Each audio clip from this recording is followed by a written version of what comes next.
decidió no hacer un recorrido sobre las obras maestras habituales, sobre las políticamente correctas, sino sobre ese tipo de cine que a él le había influido personalmente. En un capítulo que él dedica en ese documental, que es magnífico, a un apartado que él llama Los contrabandistas, está prácticamente dedicado a la mujer pantera. ¿Quiénes son los contrabandistas? Pues según él, todos los que se salieron de las normas habituales, de las reglas del juego, e hicieron un tipo de cine por medio del cual pasaron de contrabando una serie de ideas que todavía no estaban permitidas, no ya en el cine americano, sino en el cine en general. Y evidentemente la mujer pantera, hecha por Tourneur, hijo del gran pionero Maurice Tourneur, es una de ellas, porque con lo que trafica maravillosamente es con la sexualidad, de una manera como no se había visto nunca. Hasta tal punto que hoy día se puede hablar de la mujer pantera en cuanto a un cine maduro norteamericano con las mismas cartas de ciudadanía que se puede hablar de Ciudadano Kane. Es decir, que estamos ante una pieza realmente clave en la historia del cine norteamericano y, como decía antes, sobre todo en la influencia que pudo tener esta película B. Evidentemente, al ser una película B, tenía una ventaja, y es que no tenían a los pelmazos del estudio continuamente en el cogote y podían hacer muchas más cosas de las que en otra situación hubiera sido imposible porque hubieran estado controlados. La nocturnidad, la niebla, la lluvia, la historia fantástica de una mujer pantera. La historia fantástica, yo me acuerdo cuando la vi de muy pequeño, que a mí lo que me asombraba no es que una mujer se pudiera hacer pantera, porque una mujer podía hacerse de todo, pero sí que aquella noche de bodas ella se encerrara y que no dejara entrar al marido. Todas esas imágenes fueron archivándose en mi memoria y en la memoria de muchísimas más personas y nos hicieron comprender que estábamos ante una película realmente especial. Este es un director especial, hace poco hemos visto de él Retorno al pasado, pero en este mismo campo del terror, formando pareja con Val Newton, haría Yo caminé con un zombie, que es otra película maravillosa, donde también está el lado oscuro. Pero bueno, para hablarnos de ella tenemos aquí, entre otros, a un gran experto en el cine de terror, en el cine mágico, en el cine de la fantasía y de la imaginación, que es el escritor Juan Manuel de Prada. Muy buenas noches, don Juan Manuel. Muchas gracias por adjudicarme eso de experto. Lo eres, y creo que compartirás conmigo la alegría y el entusiasmo, y con muchísima más gente, de esta película que hace un poco más maduro el cine norteamericano en los años 40, como es La Mujer Pantera, ¿no? Sin duda, yo creo que es una de las películas más importantes del género fantástico y una de las grandes películas de la historia del cine, ¿no? La verdad es que, vista hoy, tantos años después, la verdad es que nos sigue pareciendo milagrosa, ¿no? Toda su carga poética, toda su capacidad de sugerencia, de trasladarnos subterráneamente el miedo, nunca de manera explícita. Habría que situar un poco el momento en el que se hace esta película.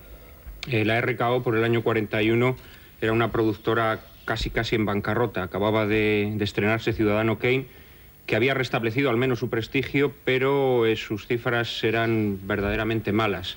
Además, sufría la persecución del magnate de la prensa, William Randolph Hearst, y había invertido muchísimo dinero en El Cuarto Mandamiento, que todavía no había sido estrenada, estaba a punto de serlo, pero que había dejado sin fondos las arcas de la productora. De manera que Charles Koerner se empezó a preocupar seriamente por la falta de películas un poco más artesanales. Él pedía un poco hombres de espectáculo, no tanto como genios, no tanto como el caso de Orson Welles. Y así fue como fichó a Val Newton. Val Newton, que era un hombre con una vida bastante ajetreada, un hombre que había hecho de todo, que había escrito Pulp Fiction, que había estado incluso en el mundo de la pornografía, que había trabajado como ayudante en segunda unidad en labores de producción con Selznick. Este hombre es contratado por la RKO para intentar recuperar una beta que la RKO había explorado a principios de los años 30 con King Kong y con El malvado Zarov, que era la beta del cine de terror. Para la RKO era un poco acomplejante ver cómo la Universal, que tenía unos sistemas de producción bastante similares, estaba forrando con las películas de terror. Acababan de estrenar en ese momento El Hombre Lobo, la película de George Warner con Lon Chaney Jr., y El Hombre Lobo había incorporado un monstruo más a esa galería de personajes exitosísimos entre el público americano, y además había encumbrado a una nueva estrella o estrellita de este mundo así tan cutre del cine de terror. De manera que Koerner quería hacer películas al estilo de la Universal, pero al mismo tiempo era consciente que esos monstruos de la Universal ya estaban muy sobados. Quería hacer algo nuevo. Y un día, después de una fiesta, una de estas fiestas hollywoodienses en las que se disparata mucho y se desparrama mucho, al parecer uno de los invitados le propuso este título, Cat People. Es decir, que aquí, en esta película milagrosa, lo primero fue el título, como en esas películas tan cochambrosas de la de la AIP, de la American International Pictures, ¿no? Primero fue el título. Le dieron el título a Jacques Tourneur y Jacques Tourneur empezó a devanarse los sesos para hacer una película. En principio le indicaron que fuese derivativa del Hombre Lobo. Y efectivamente es curioso porque La Mujer Pantera, que es una película abismalmente más moderna que El Hombre Lobo, es una película que en cierto modo coge la misma idea, ¿no? Es decir, una maldición hereditaria que está inscrita en los genes de una persona y que la arrastra a convertirse en otro ser. Pero él, en sus notas de trabajo, dejó muy claro que quería hacer justamente lo contrario. Justamente lo contrario a lo que era El Hombre Lobo. Quería una película sin efectos de maquillaje, quería una película sin esas puertas que chirrían, etcétera, etcétera, ¿no? En principio eligieron como base para su trabajo un cuento de Algernon Blackwood, el maestro de la literatura fantástica, titulado Ancient Sorceries, Antiguas Brujerías. Era un cuento que se desarrollaba en una localidad francesa, donde un hombre llega allí, se baja del tren, se apea del tren sin saber a dónde llega, y llega a un pueblo donde todo el mundo por la noche se reúne en unas ceremonias macabras y resucita a sus viejos ancestros y esa tendencia felina, ¿no? Finalmente la película no iba a tener nada que ver, aunque se hicieron algunos borradores en torno a esta historia, y sería con la intervención de un guionista muy interesante, el escritor David Borden, y con la colaboración de Jacques Tourneur, con el que Val Newton ya había trabajado en una película anterior, Historia de dos ciudades, donde Tourneur desempeñó labores de ayudante de dirección, con quienes iba a tramar esta película, como digo, milagrosa. A ese equipo se sumaría también el montador Mac Robson, que luego sería director de otras películas de esta saga de terror de Val Newton para la RKO. Y bueno, verdaderamente ahí lo que salió era algo, como digo, que no se parecía absolutamente a nada de lo que se había hecho hasta ese momento. Val Newton tenía muy claro, esto aparece en la película de Cautivos del Mal, la película de Vicente Minelli, donde el personaje de Kirk Douglas, aunque se supone que es un trasunto de Selznick, incorpora algunos rasgos de Newton. Newton tenía muy claro que no había que mostrar el terror, que el terror había que sugerirlo, que el terror tenía que ir entramado subterráneamente en la trama de la película, y quería sobre todo que el espectador se imaginara el miedo. Val Newton tenía muy claro, y esto aparece en la película de Minelli, y lo dijo varias veces en declaraciones a la prensa, que la oscuridad es lo que más atemoriza a los hombres, que nada que pueda ser mostrado en la pantalla puede atemorizar tanto a una persona como lo que esa persona se puede imaginar que está ocurriendo en la pantalla. Y esta es una película que trabaja muchísimo con las sombras, que trabaja con la ambigüedad, que trabaja con lo que no existe, con lo que no sabemos si existe o solamente existe en la mente de los personajes de la película, etcétera, etcétera.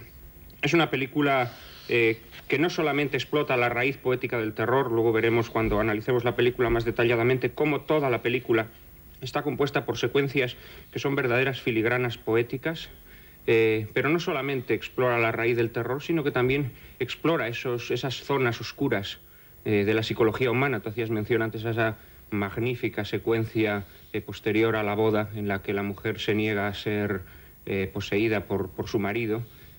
Toda la película, digamos, que tiene una carga de alto voltaje, de sexualidad reprimida, incluso de lesbianismo, podría interpretarse.